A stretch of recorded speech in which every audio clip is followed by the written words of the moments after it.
할렐루야. 주님의 은혜와 평안이 여러분과 또 여러분의 가정 가운데 함께 하시기를 기원합니다. 11월과 12월은 금요기도회가 하나님 나라에 대한 비유라는 주제로 말씀을 나눕니다. 예수님께서 우리에게 전해주신 말씀 가운데 비유의 말씀을 통하여서 큰 은혜 받는 두 달간이 되시기를 간절히 바랍니다. 복음서에 있는 말씀을 보면요, 예수님께서 말씀을 전하실 때에 비유의 말씀을 종종 전하시곤 하셨습니다.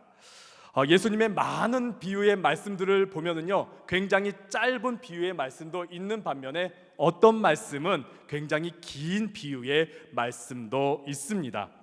우리가 예수님의 많은 사역들 또 많은 말씀들을 듣고 읽었지만은요, 유독히 비유의 말씀들은요, 우리 마음 가운데 깊이 새겨지고 또 기억이 잘 되지요. 참 다양한 말씀들의 다양한 비유들의 말씀들을 우리에게 전해 주셨지만은 그 비유의 말씀은 한 가지를 우리에게 전하고 있습니다. 바로 하나님 나라에 대해서 우리에게 전하고 있습니다. 하나님께서 통치하시고 하나님의 방법과 하나님의 법칙으로 움직이는 이 하나님 나라가 어떤 곳인지, 하나님 나라의 백성된 우리가 어떻게 살아가야 하는지에 대해서 예수님께서 비유의 말씀들을 우리에게 많이 들려주셨습니다. 특별히 이 비유의 말씀들은 당시 1세기경 이스라엘 사람들에게 있어서는 굉장히 친숙하고 쉬운 말씀이었습니다. 아무것도 모를지라도, 잘 모를지라도, 배경을 잘 모를지라도 당시 사람들은 그 비유의 말씀을 너무나 쉽게 이해했습니다.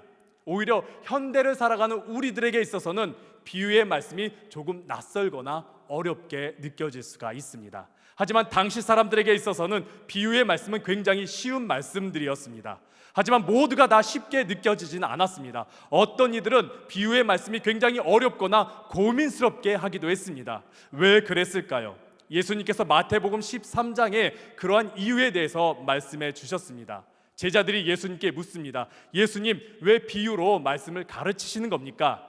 그러자 예수님께서 제자들에게 그에 대한 답변을 말씀해 주시는데, 누가복음 8장에도 그 답변의 내용이 나와 있습니다. 누가복음 8장 10절에 그 답변이 나와 있습니다. 10절 말씀입니다. 이르시되 하나님 나라의 비밀을 아는 것이 너희에게는 허락되었으나 다른 사람에게는 비유로 하나니 이는 그들로 보아도 보지 못하고 들어도 깨닫지 못하게 하려 함이라. 예수님께서 비유로 말씀하실 때 굉장히 많은 사람들, 다양한 부류의 사람들이 모여서 말씀을 들었습니다. 더러는 그 말씀을 청종하며 믿음으로 귀 기울인 사람들이 있었는 반면에, 더러는 예수님을 적대시하면서 그 말씀에 대해서 어떻게 하면 꼬투리를 잡을 수 있을까, 어떻게 하면 저 말씀으로 예수님을 넘어뜨릴 수 있을까 하며 말씀을 듣는 이들도 있었습니다. 예수님의 이 비유의 말씀을 예수님을 믿는 믿음으로 또 예수님을 사랑하는 마음으로 그 말씀을 들었을 때는요, 비유의 말씀이 친숙하기 때문에 말씀이 더 가까이, 더 깊이, 더 풍성히 들려지게 됩니다. 하지만은 예수님을 적대하고 강팍한 마음으로, 완악한 마음으로, 그 딱딱한 마음으로 예수님의 비유의 말씀을 들으면은요, 그 말씀이 수수께끼처럼 들립니다. 굉장히 의문스럽게 들립니다. 도대체 저 말을 해서 나에게 어떠한 의도를 비치려고 하는 것인가, 내게 뭘 말하려고 하는 것일까 하면서 그 말씀에 대해서 굉장히 어렵게 느껴지기도 합니다. 오늘 본문이 이러한 상황에 대해서 비유로 말씀하셨습니다. 예수님께서 하나님 나라의 그 복음의 말씀을 듣는 사람의 마음에 따라서 하나님 나라가 그 마음 가운데 임하는가 임하지 않는가에 대해서 비유를 통해서 우리에게 전해 주셨습니다. 오늘 본문에 대해서 미국 그레이스 커뮤니티 교회의 존 메가도 목사님은 이 비유에 대해서 이렇게 표현하셨습니다. 마음에서 시작되는 하나님의 나라. 이 말씀을 들을 때 우리의 마음에서부터 하나님의 나라가 시작된다라고 하면서 이 비유를 설명하시곤 했습니다. 오늘 본문에 있는 비유의 말씀은 굉장히 간단합니다. 씨를 뿌리는 자가 씨를 뿌리러 나갑니다. 그리고 씨를 뿌립니다. 그랬더니 여러 곳에, 다양한 곳에 씨가 떨어집니다. 길가에, 바위에, 가시덤불에, 좋은 땅에 떨어집니다. 그렇지만은 좋은 땅에만 결실을 맺는다라는 내용이 오늘 본문에 있는 말씀입니다. 오늘 본문에 씨 뿌리는 자가 누구인지 나오지 않습니다. 다른 본문에선 씨 뿌리는 자가 누구인지 나오겠지만은 우리가 비유를 들을 때, 비유를 읽을 때 주의할 점은요, 비유를 섞지는 말아야 합니다. 예수님께서 이 비유의 말씀을 하실 때에 다른 비유의 말씀들을 모르더라도요, 쉽게 이해할 수 있게끔 말씀을 전해 주셨습니다. 물론 묵상을 하면서 우리가 다른 비유에 있는 말씀들을 기억하면서 더 풍성한 묵상을 할 수 있겠지만은 뭔가 비밀스러운 코드가 있다, 뭔가 비밀스럽고 뭔가 연결점이 있는 비밀스러운 것이 있다 하면서 우리가 비유의 말씀을 보면은 안 된다라는 것이지요. 예수님의 오늘 비유의 말씀은 씨를 뿌렸는데 다양한 곳에 씨가 떨어지더라라는 그 내용입니다. 1세기경 팔레스타인, 이스라엘의 땅은요 굉장히 척박했습니다. 농사짓기는 굉장히 어려웠습니다. 밭에는 울타리가 없었기 때문에 사람들이 그냥 마구잡이로 지나다니다가 길이 만들어집니다. 지금의 농사법처럼요 곱고 정확한 규격에 있는 땅들이 아닙니다. 또 물이 잘 흐르는 곳의 땅들도 아닙니다.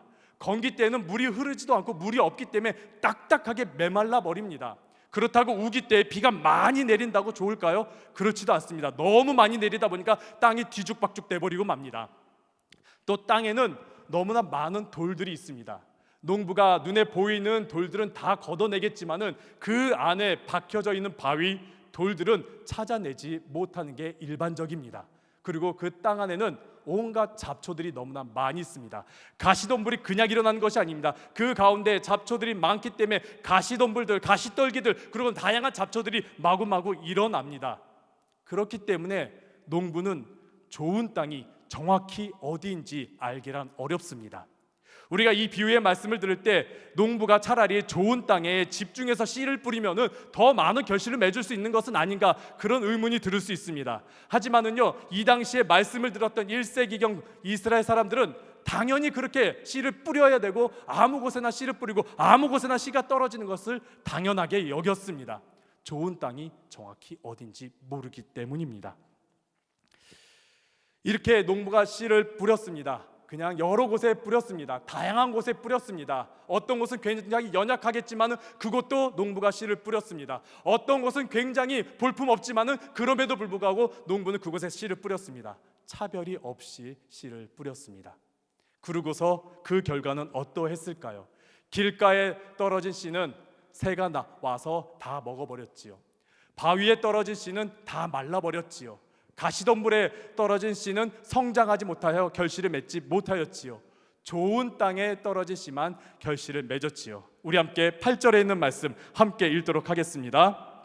더러는 좋은 땅에 떨어짐에 나서 100배의 결실을 하였느니라.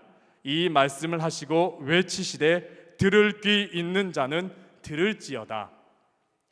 청중들은 아마 예수님의 이 비유의 말씀을 쭉 들어가면서 좋은 밭에 대해서 집중하고 있었을 겁니다. 아, 그래 좋은 땅에 씨가 떨어져야지 많은 결실을 맺지, 그러면서 밭에 대해서 집중하고 좋은 땅에 대해서 집중하고 있었을 겁니다. 근데 예수님께서 이 비유의 말씀을 하시고서 마지막 부분에 강조하시면서 외치시면서 하신 말씀이 들을 귀 있는 자는 들을지어다. 밭에 대해서 집중하고 있는 청중들에게 듣는 것에 대해서 집중하라고 말씀하고 계십니다. 그러면서 이 비유가 듣는 것에 대한 비유임을 말씀하시면서 이후에 이어지는 예수님의 이 비유에 대한 해석, 이 비유에 대한 설명이 듣는 것에 대한 것임을 설명하고 계십니다. 우선 11절에 보면 씨앗, 씨는 하나님의 말씀이다라고 나오고 있습니다. 그리고 밭은 말씀을 듣는 사람의 마음이다라고 말씀하고 있습니다. 우리 함께 15절에 있는 말씀 함께 읽도록 하겠습니다. 좋은 땅에 있다는 것은 착하고 좋은 마음으로 말씀을 듣고 지키어 인내로 결실하는 자니라. 아멘. 좋은 땅이라는 것은 착하고 좋은 마음으로 말씀을 듣는 것이라고 나옵니다. 말씀을 듣는 것. 그리고서 그렇게 듣는 것은 어떻게 듣는 거냐? 지키고 인내하고 결실을 맺고라고 나옵니다. 좋은 땅에 떨어진 것은 말씀을 잘 듣는 것인데, 말씀을 잘 듣는다면은 그 말씀을 지키고 그 말씀으로 인내하고 그 말씀으로 인해 결실을 맺는다라는 것이죠. 다른 땅에 떨어진 것은 그렇지 않다라는 겁니다. 다른 땅에 떨어진 것은 지키지 못하고 인내하지 못하고 결실을 맺지 못했다라는 것이죠. 12절에 길가에 떨어진 것은 어떠했습니까? 길가 같은 마음은 어떠합니까? 말씀을 듣긴 듣습니다. 그러나 그 말씀을 지키지 못했기 때문에 말씀이 사라져 버리죠. 말씀이 떠나가 버리지요. 믿음이 사라져 버리는 겁니다. 바위와 같은 마음은 어떠합니까? 13절에 말합니다. 듣기는 잘 듣습니다. 기쁨으로 잘 듣습니다. 그러고서 그 말씀이 땅에 심겨 들어갑니다. 근데 뿌리를 내리지 못합니다. 왜요? 인내하지 못했기 때문에. 시련과 어려움과 고난으로 말미암아 인내하지 못했기 때문에 뿌리를 내리지 못해 사라져 버린 것이지요. 가시덤불에 떨어진 마음은 어떠할까요? 가시덤불과 같은 마음은 어떠할까요? 14절에 그 말씀을 전하고 있는데, 가시떨기에 떨어졌다라는 것은 말씀을 듣기는 잘 듣습니다. 아마 기쁨으로 듣는 것 같습니다. 그래서 그 씨앗이 심겨지기까지 하고 뿌리를 내리는 것 같습니다. 거기다가 성장까지 했습니다. 그런데요, 온갖 잡초와 온갖 불순물과 온갖 방해거리로 말미암아 제대로 성장하지 못해 결실하지 못했다라고 말합니다. 단지 좋은 땅에 떨어진 씨앗만이 말씀을 잘 듣고 그 말씀을 지키고 그 말씀을 인내하고 그 말씀이 결실을 맺었다라고 말합니다. 여기에서부터 하나님의 나라가 시작된다라는 것이지요. 그렇다면 사랑하는 성도 여러분, 여러분들의 마음은 지금 어떠합니까? 여러분들의 마음은 지금 좋은 땅과 같습니까? 좋은 땅과 같이 말씀을 잘 듣고 그 말씀을 잘 지키고 그 말씀으로 인내하며 살아가며 그 말씀으로 인해 결실을 맺는 삶을 살아가고 계십니까? 여러분의 마음 가운데 불순물이 없습니까? 여러분의 마음 가운데 가시떨기 같은 여러분의 마음을 방해하고 믿음을 방해하는 불순물들은 없습니까? 혹은 여러분들의 마음 가운데 바위와 같이 짐덩어리와 같이 고난과 어려움은 없습니까? 여러분은 말씀을 들을 때에 믿음으로 듣고 계십니까? 우리는 말씀을 들을 때 나의 마음의 상태에 대해서 한번 돌아볼 필요가 있습니다. 내 마음이 지금 바위와 같이 뭔가 묵직한 어려움과 고난이 지금 자리 잡고 있는 것은 아닌지, 아니면은 가시덤불 같이 내 마음 가운데 온갖 세상의 불순물들로 말미암아 말씀이 성장하고 있는 것은 아닌지, 혹은 길가와 같은 마음은 아닌지 우리가 한번 점검해 볼 필요가 있습니다. 그러면서 동시에 나의 마음을 변화시켜야 되겠지요. 나의 마음을 좋은 땅과 같이 변화시켜야 되겠지요. 세상의 많은 종교들과 많은 가르침들은요, 우리의 마음을 다스리고자, 우리의 마음을 변화시키고자 많은 노력을 하고 많은 수련과 많은 프로그램으로 말미암아 우리의 마음을 지키고자 하고 있습니다. 효과는 있어요. 여러 가지 수련을 통해서요, 여러 가지 프로그램을 통해서요, 마음을 다스리기도 합니다. 그리고 마음을 변화시키기도 합니다. 하지만요, 세상 가운데 그 마음이 영원하지가 못하지요. 만약에 영원하다라면은 이 땅 가운데 전쟁은 없겠지요. 이 땅 가운데 악한 일들은 없겠지요. 이 땅 가운데 이 많은 슬픈 일들은 없겠지요. 세상의 방법으로는요, 우리의 마음을, 우리의 생각을 지키지도 변화시키기도 다스리기도 너무나 어렵습니다. 그렇다면 우리의 마음을 어떻게 해야 할까요? 하나님께서 우리의 마음을 만져주시기를 우리는 간구해야 합니다. 하나님께서 나의 생각과 나의 마음을 지켜주셔서 나의 마음에 진리의 말씀이, 나의 생각에 진리의 주님의 그 말씀이 깊이 들어올 수 있도록 우리는 하나님께 간구해야 합니다. 하나님께 나의 모든 짐과 나의 모든 어려움과 나의 모든 고민을 맡기면서 하나님의 그 귀한 말씀, 생명의 말씀이 내 마음 가운데 깊이 심겨져서 열매 맺기를 우리는 간구해야 합니다. 그리고 나의 마음 가운데 온갖 불순물들, 온갖 더러운 것들이 예수의 보혈로 깨끗이 씻어지기를, 정결케 되기를 우리는 간구해야 될 것입니다. 하나님께서 우리의 마음을 그렇게 만져주셔서 하나님의 말씀이 우리 가운데, 우리의 삶 가운데 들어왔을 때 살아 역사하여, 살아 영동하여 결실을 맺고 열매를 맺는 우리의 삶이 되기를 우리는 간구해야 될 것입니다. 그렇게 사랑하는 성도 여러분, 오늘의 그 비유의 말씀을 기억하시면서 우리가 하나님의 말씀을 들을 때에 나의 마음을 변화시켜 달라고, 하나님 나의 마음을 다스려 달라고, 하나님 나의 마음을 어루만져 달라고 우리는 간구해야 할 것입니다. 우리는 그저 성전에 나와 하나님의 말씀을 듣는 것이 아니라 하나님 나의 말씀을 좀 돌봐주시옵소서, 나의 마음 가운데 있는 그 돌짝과 같은 바위와 같은 것들, 짐들을 좀 사라지게 하여 주옵소서. 하나님 나의 마음 가운데 있는 그 불순물들, 온갖 잡생각들, 온갖 불안한 것들 하나님 다 제거해 주시옵소서. 온전한 마음으로, 정결한 마음으로 하나님의 말씀을 듣게 하여 달라라고 우리는 하나님께 간구하며 말씀을 들어야 할 것입니다. 그럴 때에 우리들의 마음 가운데 하나님의 나라가 임합니다. 하나님의 말씀이 살아 역사하여 우리 가운데 일하시게 됩니다. 그렇게 우리가 함께 이 시간 말씀을 기억하면서 찬양하며 기도했으면 좋겠습니다. 하나님, 나의 마음 또 나의 생각을 지켜주시고 변화시켜 주시옵소서.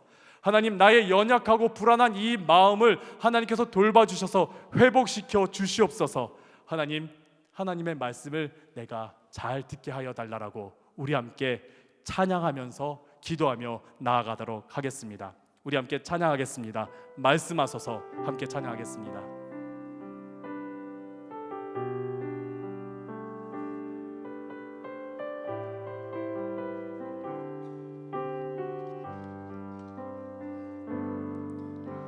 생명의 말씀을 우리에게 주셔서 예배가 완전해지